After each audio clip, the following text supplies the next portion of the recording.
Did you know some of the most notorious true crime cases in history are still argued over in courtrooms, documentaries, and university lecture halls because the full truth may never be known? In 1996, inside a rented bungalow in Boulder, Colorado, 6-year-old John Bennett Ramsey was found dead while her family slept upstairs. The ransom note on the staircase was 3 pages long, written on paper from inside the house.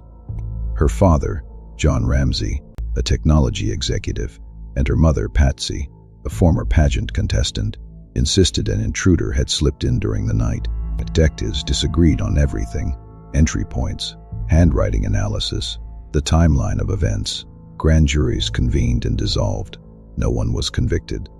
Decades later, the case still sits open, a reminder that even with media saturation and modern forensics, certainty can slip through the cracks. 3 years earlier, in 1993, in West Memphis, Arkansas, 3 8-year-old boys were found murdered in a wooded area known as Robin Hood Hills. Teenagers Damian Nichols, Jason Baldwin, and Jesse Miskelly Jr. were arrested and labeled the West Memphis Three. The prosecution leaned heavily on a disputed confession and rumors of occult interests. They were convicted. Years later, DNA evidence failed to conclusively tie them to the crime.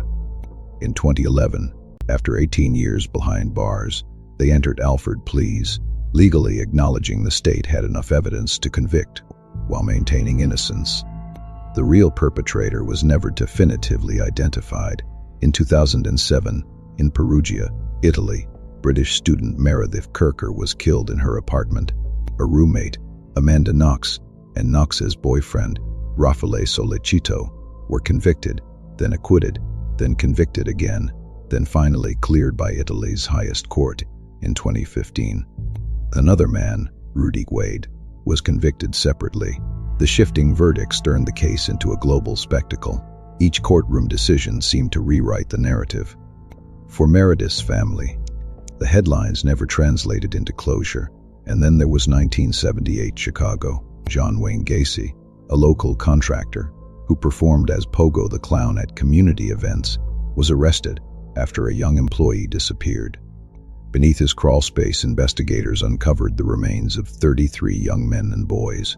Neighbors described him as helpful, active in local politics, always volunteering.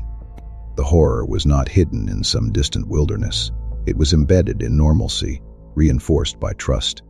These cases shocked the world not because crime is rare, but because each exposed something far more unsettling: investigative missteps, media influence, wrongful convictions, or a predator who blended seamlessly into daily life.